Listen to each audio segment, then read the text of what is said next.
Okay, so this is part 2, and me and Debbie are just talking after the recording, and I'm just going to record it, and I have no idea if I'm going to share this or not. So, Debbie, what were you just saying to me about why you shared about China? So I was like, why am I talking about China? And then I just got this massive energy come in, that dragon energy really, really needs to come through.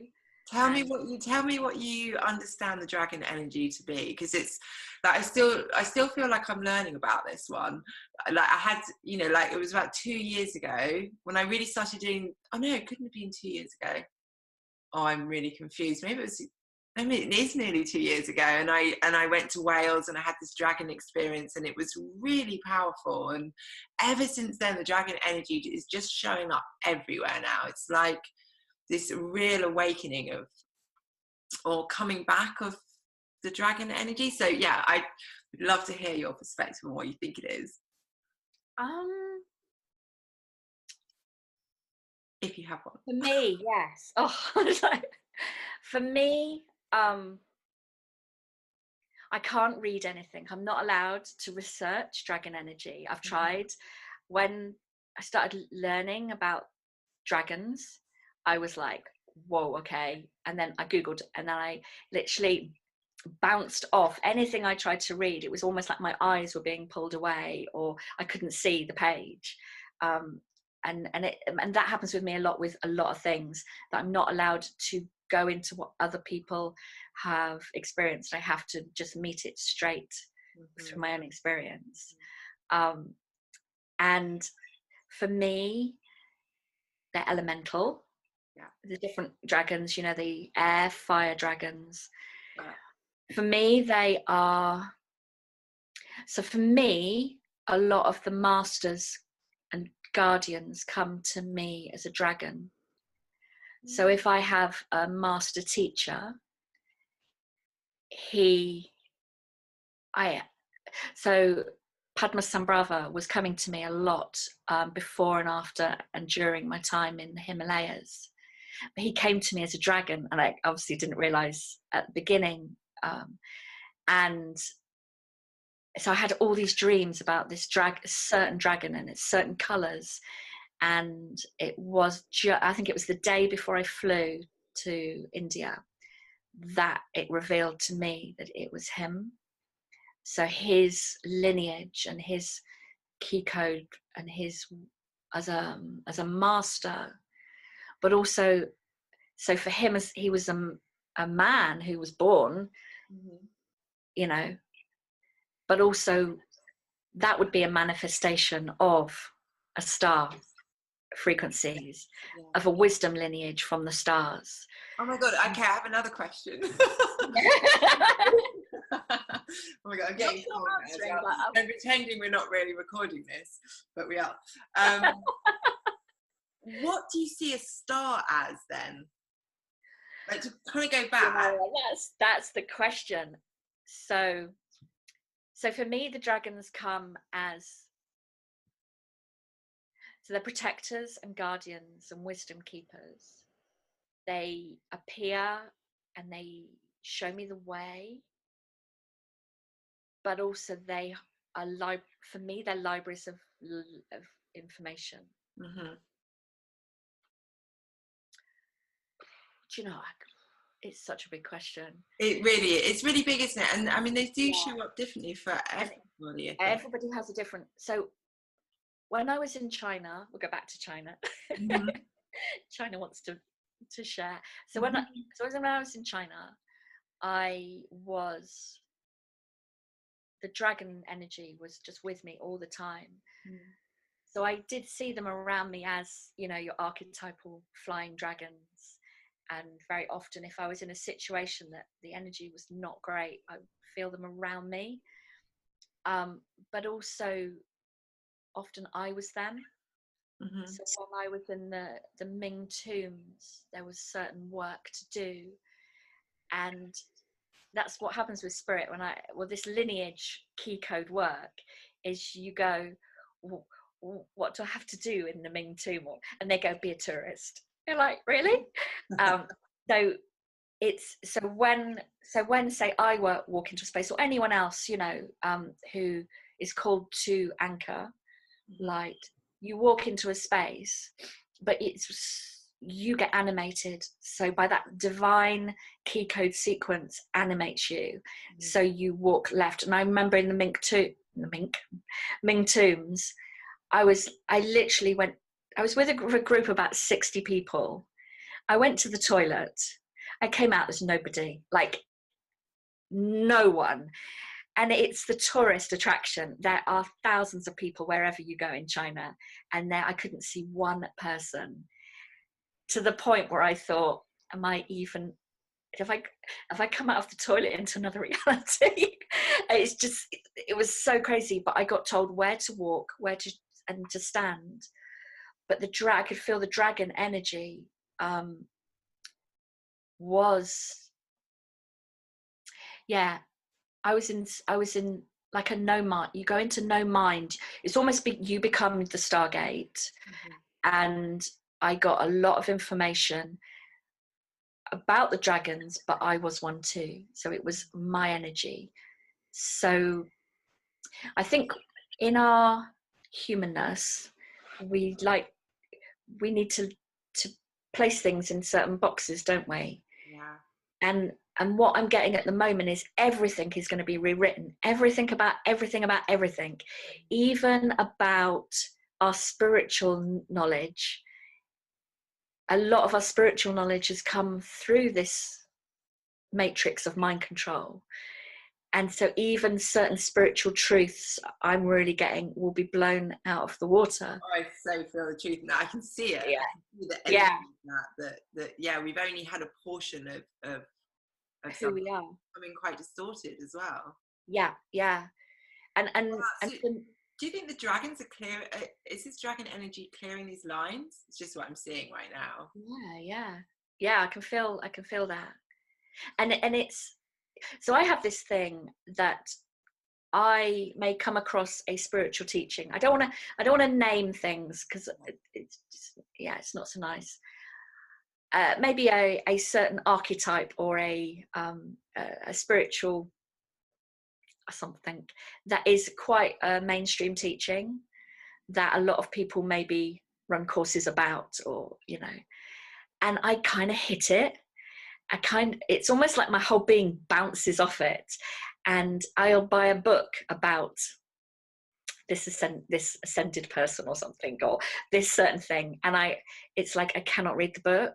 I'll open it and I'll look, and the words just go into a blur. And that's happened a lot of times where I know that I'm not allowed. Okay, I'm not allowed because it's part of the program. So there are even spiritual teachings are delivered, and there, I was definitely like, I know for me as well, it's like I keep wanting to put work out in the world, and like this last 6 months it feels like I've hardly put anything out on YouTube at all. I've hardly and for ages I was just getting the message that like I can only put stuff out when I'm at a certain frequency, otherwise I'm just repeating all the old paradigm stuff. It needs to come from a really different, unique place. And I just wonder, I'm so curious then as to talking about this and the relevance of the dragon energy, because that's what I felt like. We just there's something in it. There's a new there's something that they're bringing through. I'm just seeing them clearing, because the ley lines originally were called dragon lines as well, weren't they? And I'm just seeing them clearing those lines. They called me to Glastonbury in April, and I decided to treat myself to an Airbnb, which I never do. And I went straight on Airbnb, and the first property I looked at had a dragon on the wall, and I was like, okay, that's where I'm going. And there were just all these synchronicities, and I didn't know what I was doing. Like if I get called to places, I don't really know why I'm there or what I'm doing. But there was a whole thing around the sun dragons, and I was seeing these sun dragons coming in, and they were anchoring energy. I don't know, like I was like, what do I do? And it was like I don't really have to do anything. There's just having this awareness of them, and I mean, I could see that the dragon was the guardian of the tour as well. Yeah. There was just a lot, and then I went to Avebury, and you showed me that beautiful spring and the Oh, near Swallowhead Spring. Swallowhead Spring. Yeah, Yeah. really magical place. Um, yeah, yeah. It's just curious. Yeah. It's there's so much we don't know about this reality and all the other realms, and to process it through our human mind with its blocks, we can only bring in so much. And so this is where we really need to be going into nature, isn't it? And being in Yeah, clear yeah. spaces, free of all the smog, and and going into spaces where we're cleansed and cleared and reset, so that we can come to this with a fresh. Have you touched on the subject of the hidden lands? No, not in those words. What are the hidden? So it's something that has popped up for me a few times. One in spirit teaching that's just downloaded. It's not even downloaded. It's kind of just you. It arises because you know it. Your soul is aware of that. Yeah, it's kind of an arising within you. And then a friend gave me this book, um, and she just gave me this really thick book, and she was here at a moon circle, and then she stayed for an hour afterwards, or more than an hour afterwards, talking. And it was really late, and she just had to carry a bag next to her. And as she went, "Oh yeah, yeah, sorry, this is for you. I think you need this book." And I just looked at it, and I think it's called The Heart of Our Earth, or something like that. And Oh, really? what happened was, I was tired. It'd been a beautiful night, but it was a big energy. The book, I put the book on the side, and I sat down, because often when holding groups, you just need silence, just to almost like decompress and to receive.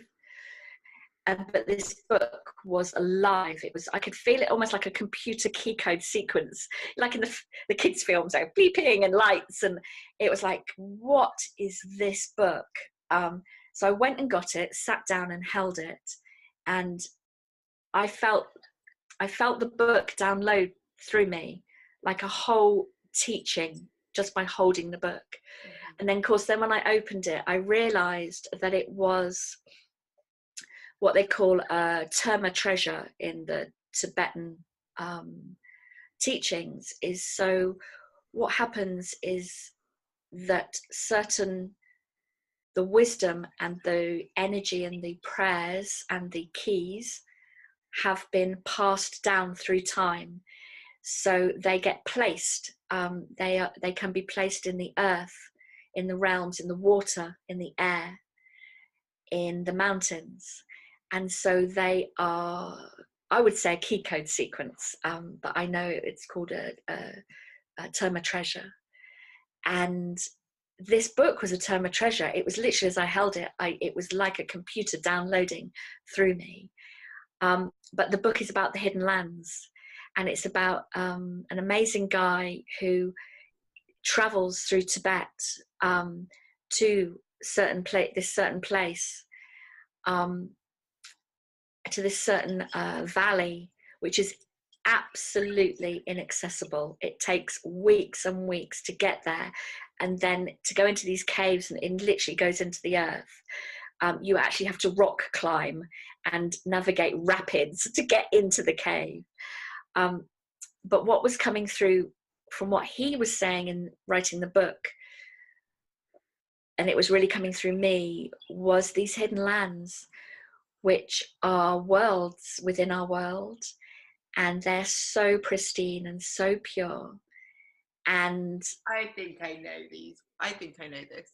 Like, I know yeah, this in my being. And I yeah, was out with a friend yesterday, and we were on a magical foraging hunt, and I was just saying, like I felt, I could feel that in between layer, like yeah, do you know, I think I might have said that in the other video that we did. Like, I feel the physical realm, and then Mm. I feel kind of higher realms, but I feel this in between place, which is, it's like, this is where for me the elementals reside, or that element, I don't know, it's just like where I can feel consciousness goes through everything. It's Yeah, like light filaments through everything.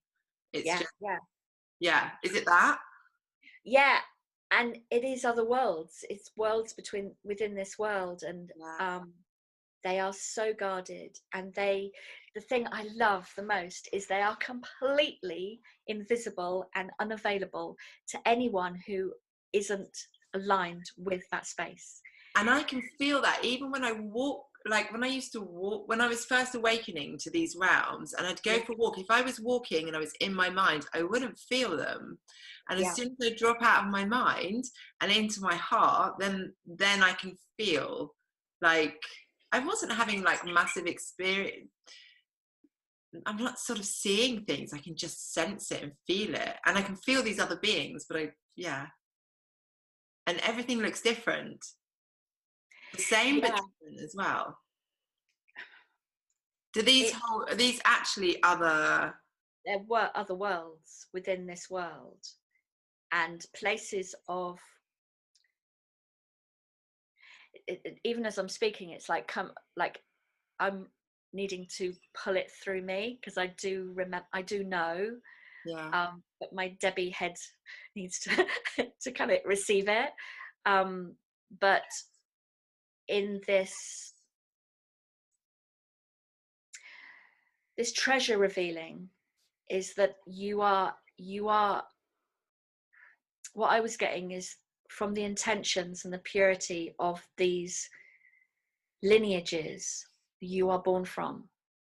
So that's what I was getting, that you are a manifestation of this lineage, so that whoever around the world is born, you're not, you are it.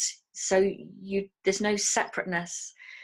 So you become the revealer of these realms and these teachings through your beingness, and your key code sequence opens up, and that you cannot do by trying, or you cannot do it by your head or learning or being better or improving. Yeah. Because you are the sequence, and the sequence will unlock in its own divine timing, and being guided to certain places on the earth, the unlocking, and these places are in nature. So when you're called to go out into nature, or to go to a certain tree or a certain lake or valley, really pay attention. You're not going for a stroll, or you might be, you know, but you are literally, you're visiting you're visiting a space of remembering, that's aligned with you, like that one place in Canada or Australia, or that you have to travel to, that your logical mind is like, why on earth am I going here? And then when you get there, there is just this very deep process of awakening that goes through you. So do you think, like you were saying about the worlds within world, the worlds within world, within this world, like I think I shared with you, I went to Kingly Vale recently, and for anybody who's not heard of Kingly Vale, that is it's one of the biggest yew tree or oldest yew tree woodlands in Europe, I think. They're really, really old, and they come round and they go back into the earth again, and then they start growing back up, and they're like cathedrals in themselves. And I'm sure they were. I think the Druids have been, using those places for a long time. And the last time I went, I started tuning into what looked to me like light cities. Yeah. So above them, I mean, they maybe are superimposed, but that's the way I was seeing it, was above. So is that what you would? Yeah. What really coming through is that you can't force any of this connection. You can't make it happen. No. It drops in because you are the person, and you are so contracted almost in this life to have these experiences, to connect. And that's where that fluidity of really listening and trusting yourself, but also these spaces like what I experienced in China was very powerful, that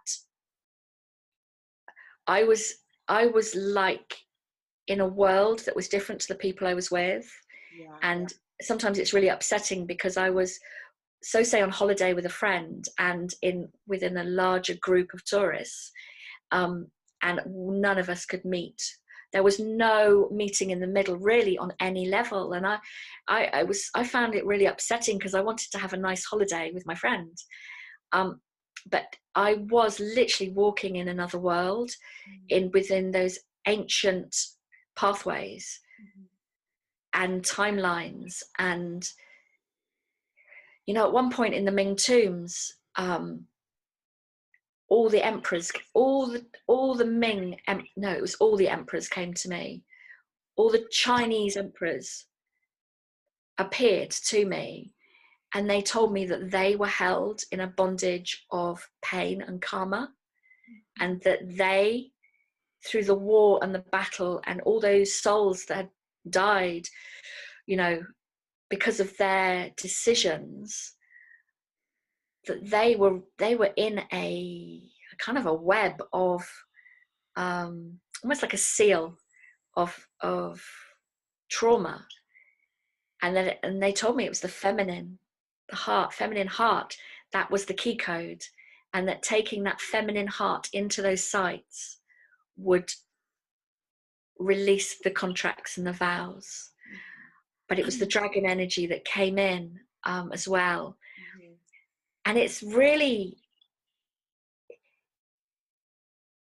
like, as I'm talking about it now, it's like, oh yeah, I was literally walking between worlds. But at the time you kind of know it, but you don't. Because I just remember I had, I won't say too much, could be here for like 3 hours, but I had right at the end, I had an experience where I found this little tiny mausoleum right at the back of the gardens. Because these Ming tombs, they are massive. They're like little country estates in themselves. There's 13 tomb complexes within a valley. And we were in the third emperors, I think. But it was this jade dragon, but it was the size of a sofa. It was absolutely massive. And then it had this kind of plinth thing through it. I know it's got a special name, and it was all these writings, Chinese kanji, but I could feel there was a real dragon in there. And so your logical mind's going, oh, what do I do? I don't, it was light language. It's this light language that I bring through, which is the star codes for all this lineage teaching. And I just sung light language to this dragon, and I could see in the etheric this crack, almost like an egg, or not even as an egg, it was like this shattering of what was around, and this beautiful white dragon just swirl around me. And it was like this, thank you. And what I got, it was the seal of pain, with all the emperors releasing. It was for all the emperors to free them of this karmic debt. But then I had to go and get on a bus with like all tourists, and I literally sat there shaking. Every part of my being was shaking, but I was with a dragon. And then I couldn't actually talk, and then having to go back to the hotel and have dinner and chit chat. And you can't, after work like that, you can't really speak. You kind of just become this bumbling mess, trying to ground.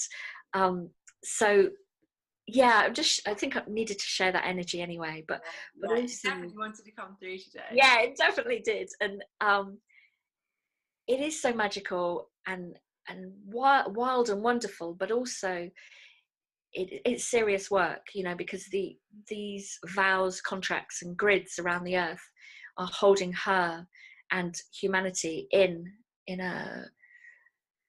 program of pain. So that's what we're all doing. We're releasing that pain grid. Yeah. So although it's fun and exciting and crazy, it's also really serious work.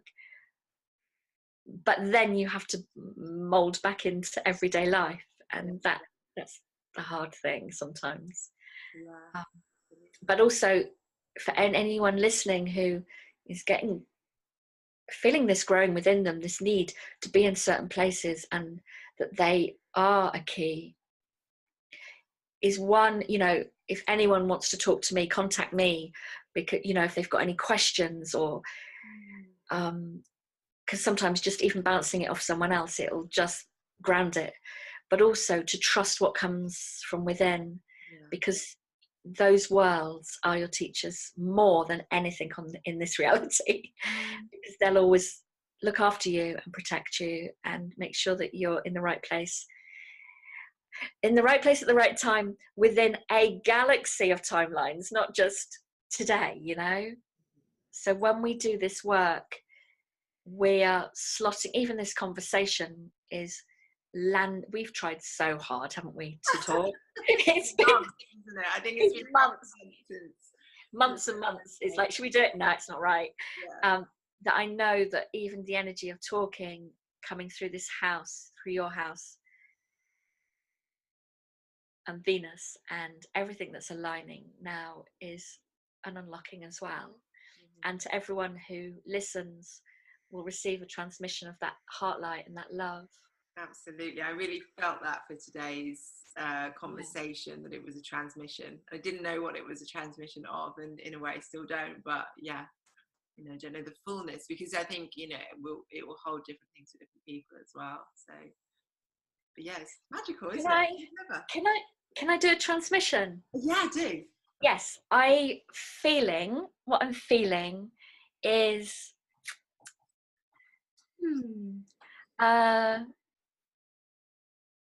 to bring through light language a transmission of that Venus blueprint, that love, that heart light from the temples of the heart within Venus, that hold that remembrance of us as creation. We're all creation, and that we're all love, and that in this frequency that we can really dissolve very gently and lovingly those guards and protections that have, but also any programs that we're running that really come from those old times, to really dissolve. So so if everyone just closes their eyes and just takes a deep breath.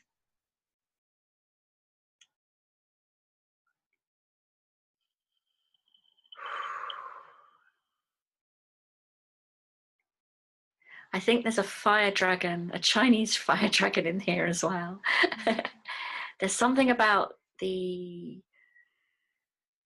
tribe, see, it's China, but it's not China. It's China comes from the name Qin, and Qin was that first emperor who created a lot of this war gridding, but also there was other things that we are not aware of. So a beauty within that fire of the heart from the temples of light. Diamatai ke alayati. Kumamamayat ayat iyalay tuku uwe. Kimoya ta ayala yoko meyate. I ai awok iyalay tatataya no kumaye. Hiya hualaya tata ahiyalay tuwe. Tiamiyala kuat ayat ku. Tuoi ahirat eyala shotoye.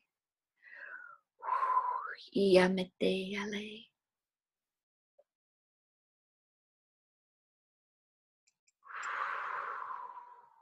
Yamata Aya.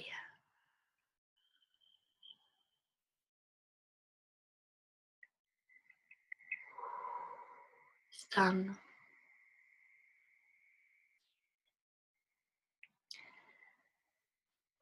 What I was really feeling was those crystalline temples. Those crystalline temples within Venus. They're actually here too. They're within everyone's heart, but it's a closed, a dormant field of radiance, and that the China Tibet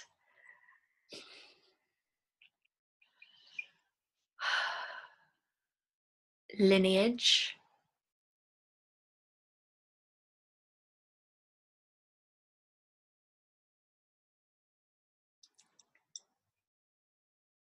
is shifting.